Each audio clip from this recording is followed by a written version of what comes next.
องเก่งเนาะจักปีอะเจ้า 25ปีเนาะน้องเก่งกับน้องนาตรีเนาะพอดีมีทางผู้ใหญ่เพิ่นฝากเงินมาพี่น้องเนาะมามัดแขน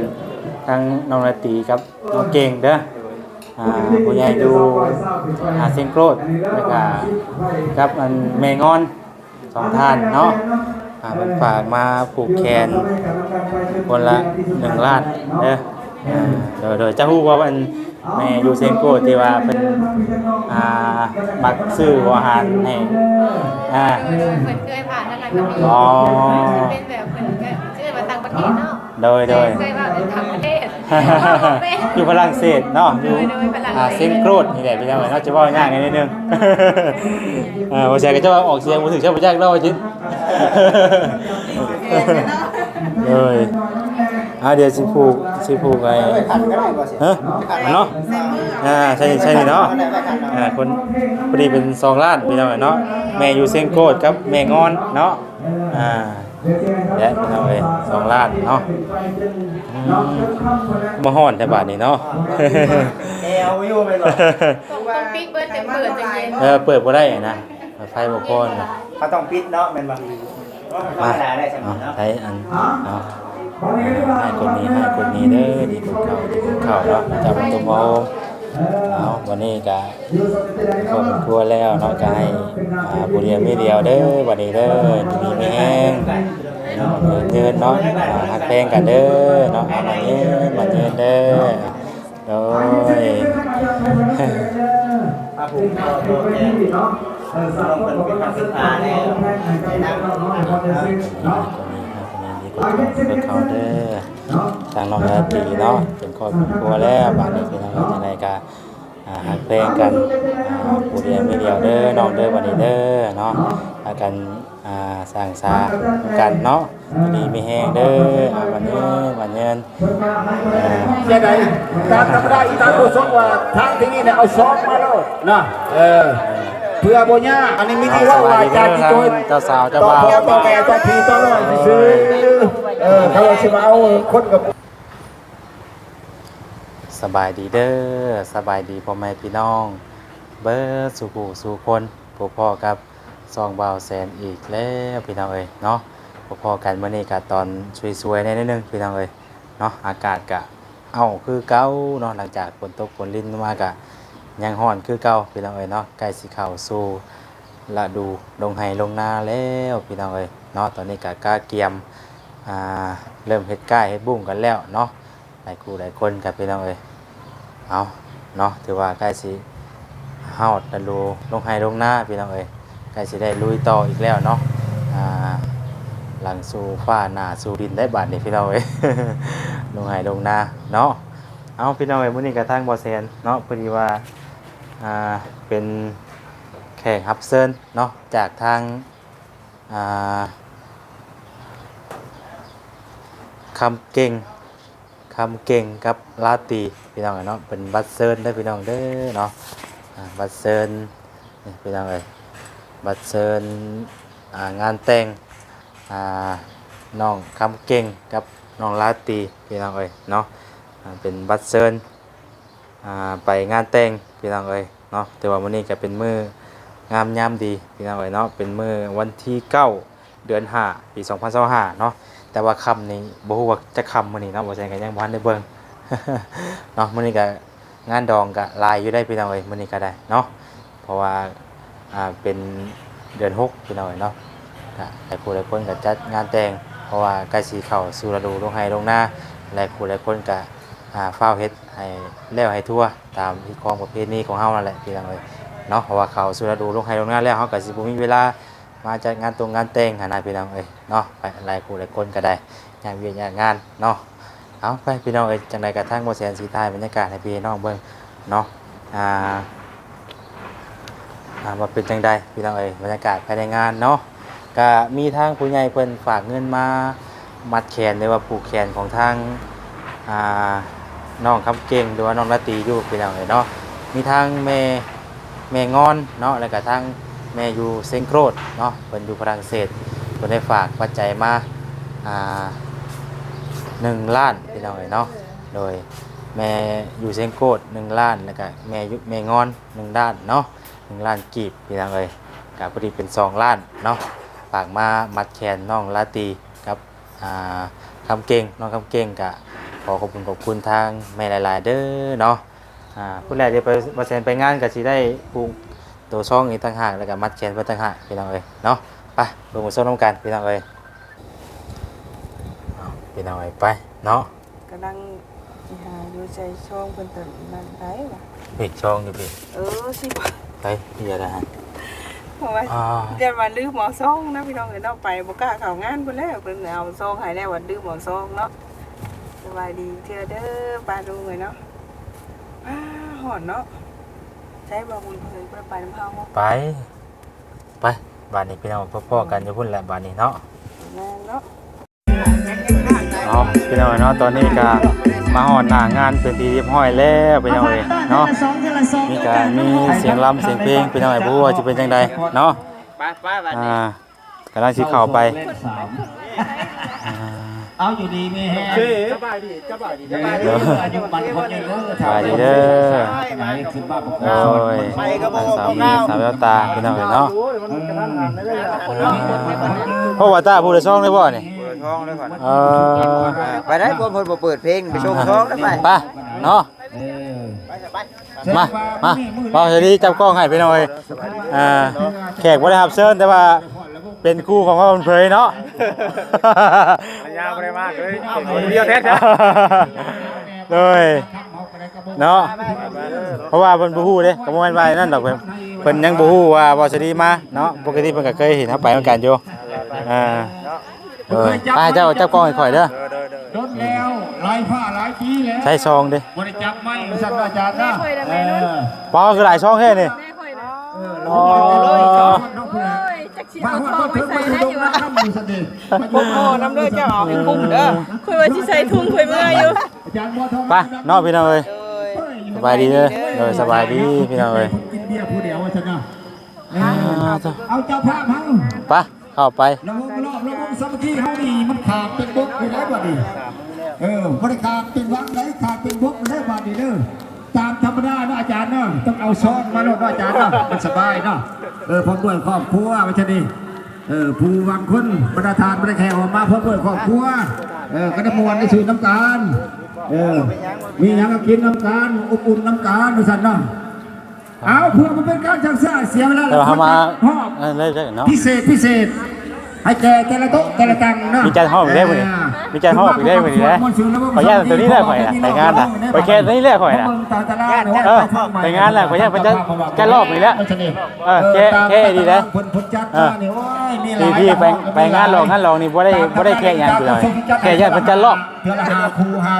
เรื่องไปบ่ต้องห่วงไปได้ บ่แม่น ญาติเพิ่นจะรอบ ขนมจัดไปนี่ห้วยเจอร้านสาวเป็นพวกดาวน้อยเดือนสวรรค์ โอ้ย เอากรรมการด้วยจัดรอบระวังมาให้แน่เจ้าภาพเขาจะได้ตามธรรมดาอีตามกุศลว่าทางที่นี่เนี่ยเอาซ้อมมาแล้วนะเพื่อโบญ่าเพื่อมาเป็นการซักซ่าจะเอาซ้อมมาให้อีตามกุศลการในจัดรอบระวังสักที่ให้กุศลได้จ้าเนาะเพราะว่าทางอาจารย์ตุ้ตี้เขายิ้มเป้ยเด็กดังกินเซ้ยหนึ่งว่ะเขาไปรอบระวงช่วงยังไม่มาเด็ก ทาง มีในห้องหลายขู่หลายคนมานี่นี่เสียงดังได้ทางนี่มาดิเอาพิเศษแล้วจะพาเด้อเอารอบระวงใหม่แน่อันนี้มีที่ว่าว่าอาจารย์ที่ตัว เจ้าสาวเจ้า ต่อ บ่าว พ่อต่อแม่ต่อพี่ต่อน้อยซื้อเขาจะมาเอาคนกับบุญจุนาจันตาคืออีตาพิศกคนว่าแหละจะอยู่บอกได้เจ๋ได้ว่าจะจริงจังให้ผู้ใดว่าโอกาสจะตั้งขาดอยู่ใส่หัวหัวด้านน้อยมาบ่สิเด้แต่ให้เพิ่นให้อยู่ไหนเนาะไปอยู่ซั่นแต่เนี่ยไปสอนไป ไปเลยจ้ะนะ เอาพิเศษเพื่อพักผ่อนความคิดความเมื่อยความเครียดความเหงาเนาะขอเรียนเชิญทางอาจารย์ดนตรีเฮาเปิดเพลงแบบขอเรียนเชิญ อะไรสบาย ขอเรียนเชิญประธานประเทศยับย่ายใส่สวยกันมานั่งโต๊ะนั่งทางได้เด้อเพราะว่าทางนี้มันกับได้เรื่องของธรรมดาได้30 ลีเลยนะ ไปว่าจะใส่ ตอบอะไรดีติ เอาเพื่อมาเป็นการชักซ่าเสียเวลาขออย่ามองน้ำอกน้ำใจ เอาเป็นแขกคนมาภายในงานเนาะแต่ที่ไทยเป็นระยะไปเลยเนาะไปเด้อ มาที่เป็นสาวนาคือเขาพาโรไปมายืนให้ดูเขา นี่ว่าไอ้นะว่า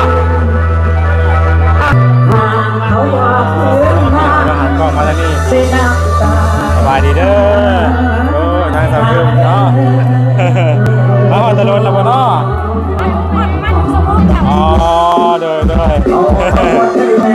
ชิญเนาะเด้อเอาเดี๋ยวเอาสิถ่ายรูปก่อนพี่น้องเอ้ยเนาะเอาพี่น้องเอ้ยเนาะมาก่อนทางสาวบุญเพิ่นเนาะสบายดีเด้อฮอดตะลุนแล้วบ่ฮอดตะลุนแล้วบ่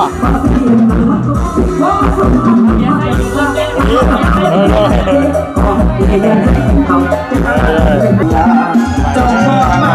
สัญญาเพิ่ม ด้วยคุณเดิมที่ยังเคย ด้วยไม่เสียงเพลงเนาะด้วยเอาไปเลยเนาะเบิ่งไฟเนี่ยคือสิบพ่อเนาะจนมับเอาไปเลยเนาะหลังจากที่ว่านั่นก็เดี๋ยวสิมาผูกคอต่อแขนนะครับทางเบาเก่งน้องลาตีก่อนพี่น้องเอ้ยเนาะ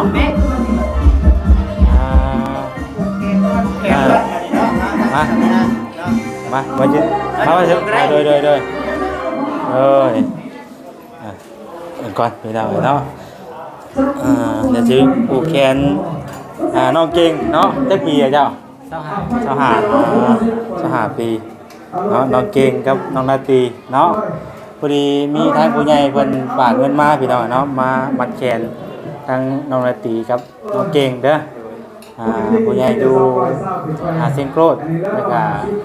กับอันแม่งอน2ท่านเนาะเพิ่นฝากมาผูกแขนคนละ1ล้านเด้อโดยจะฮู้ว่าอันแม่อยู่เซียงโกรธที่ว่าเพิ่นมักซื้ออาหารให้เพิ่นเคยผ่านทางนั้นก็มีเป็นแบบเพิ่นก็ชื่อว่าต่างประเทศเนาะโดยเคยว่าเป็นต่างประเทศ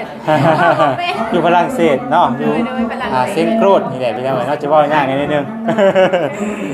บ่ใช่ก็จะว่าออกเสียงบ่ถึงใช่บ่ยากเนาะว่าจิตเลยเดี๋ยวสิผูกไอ้ฮะเนาะใช่เนาะคนพอดีเป็น2ล้านพี่น้องเนาะแม่อยู่เซียงโกดกับแม่งอนเนาะและพี่น้องเอ้ย2ล้านเนาะมาฮ้อนแต่บาดนี้เนาะเอาอยู่ไปหรอต้องปิดเบิดแต่เปิดจังเย็นเปิดบ่ได้นะไฟบ่พอเขาต้องปิดเนาะแม่นบ่ธรรมดาได้ใช่มั้ยเนาะใช้อันเนาะให้คนนี้เด้อดีคนเข่าเนาะจากวันตุ่มเอาวันนี้ก็ครอบครัวแล้วเนาะก็ให้บุเรียไม่เดียวเด้อวันนี้เด้อดีไม่แห้งเงินเนาะหักแพงกันเด้อเนาะเอามาเงินเด้อโดยผูกคอตัวแขนเนาะต้องเป็นคำสุดท้ายแล้วนะเขาเด้อทางน้องนาตีเนาะเป็นครอบครัวแล้วบ้านนี้เป็นอะไรก็หักเพลงกันผู้เรียนไม่เดียวเด้อน้องเด้อวันนี้เด้อเนาะพากันสร้างสากันเนาะดีไม่แห้งเด้อวันนี้คิดเด้อบัดนี้เด้อว่าจิตบ่จิตเองก็มีทั้งผู้รักผู้ใหญ่เพิ่นเนาะคือแม่แก้วทางต่างประเทศแม่ที่ว่าชื่อสิ้นหมูให้สหาโลเมื่อวานนี้เด้อน้องเด้อเพิ่นบอกว่าซอยสิ้นหมูแน่แล้วก็ผูกแขนน้องๆเพิ่นเด้อเนาะ500,000มาสั่นนะพี่น้องเอ้ยก็เลยว่าสิมาผูกแขนเลยเอาเปลี่ยนทางได้บัดนี้เนาะไปนอนอยู่บ่เมื่อคืนนี่โดย เพราะว่าลูกมันแต่งน่ะ โอเคเนาะใส่กัน ผู้เรียนไม่เดียวพี่น้องเอ้ยมายินดีกับทาง มาอีกวันหน้าก็ยั น้ ง อง ได้ เก่ง เรียนน้องน้อย น้องราตรีพี่น้องเอ้ยเนาะเอาในบัดนี้ก่อนที่ออกไปรับประทานอาหารได้จะไปกินบัดนี้กูจะว่าเจ้าสาวกัน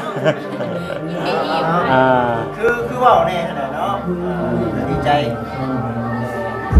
สิได้ยินบอกเป็นทางเราเป็นขอบคุณกันเลย จะได้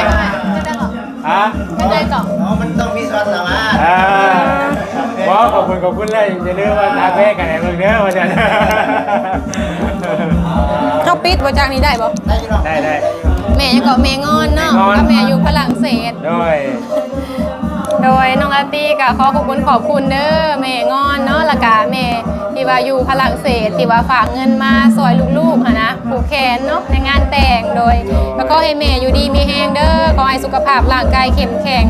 ถึงสิแบบบ่ได้อยู่ใกล้หั่นนะเพิ่นก็ฝากมาซอยเนาะสุเฮาก็ดีใจสุดๆแหละแล้วก็ขอบคุณทางเอื้อยและอ้ายนํที่ว่ามาร่วมงานในมื้อนี้เนาะก็ดีใจเพราะว่าตอนแรกก็คิดว่าสิบ่มีแบบคนมาหลายปานนี้หั่นนะ แบบว่าย่านแต่ละคนกับข้าววี่อย่างเนาะแบบว่าเพิ่นมาแบบทุกคนก็ดีใจแม่นก็ขอบคุณเพิ่นหลายๆเด้อขอให้สุขภาพร่างกายเข้มแข็งเด้อโดยสาธุดีมีแฮง ก็ขอบคุณผู้ใหญ่เพราะว่าจะอยู่สายต่างประเทศหรือสายก็ตาม โดย ถึงสิบ่ได้มาก็ฝากเงินมาเป็นขวัญกำลังใจให้ทั้งน้องนาตีและบ่าวเก่ง โดย ก็ขอบคุณหลายๆขอให้อยู่ดีมีแฮงอยู่สายก็ขอให้โชคมาร่ำรวยซะ สาธุ ได้มาเดียวไม่เดียวเอาเดียวแม่ เพลงกันให้ เอาเนาะ พร้อมเลยเอาละมาเดียว นี่ว่านี่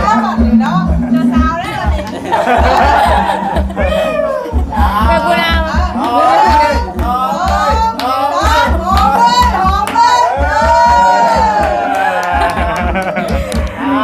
เท่กันเด้อเนาะ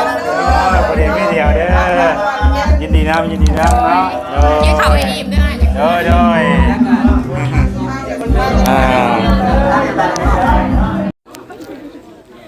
เอาโอเคพี่น้องไอ้น้องสำหรับคลิปนี้ทางบอสแซนการสิได้จบคลิปไว้สำนีก่อนเด้อพี่น้องเด้อเนาะผิดพลาดประการใดก็ขอโทษขออภัยหลายๆพี่น้องเอ้ยแล้วก็ขอบคุณ FC ทุกท่านเนาะที่ว่าเข้ามาเบิ่งมาชมคลิปบอสแซนแต่ต้นจบแล้วก็บ่ค่อยข้ามโฆษณาสำหรับคลิปนี้ลำลาไปก่อนแล้วเนาะพี่น้องเนาะผิดพลาดประการใดก็ขอโทษขออภัยหลายๆเด้อพี่น้องเด้อตอนนี้ช่วงเวลาเพิ่นปิดเพลงพี่น้องเนาะก็สิได้ปิดคลิปขอบคุณทุกท่านทุกคนเนาะที่ว่าวันนี้พี่น้องเอ้ยสำหรับคลิปนี้ลำลาไปก่อนแล้วเนาะสบายดีเด้อสบายดีพี่น้องเอ้ยเนาะ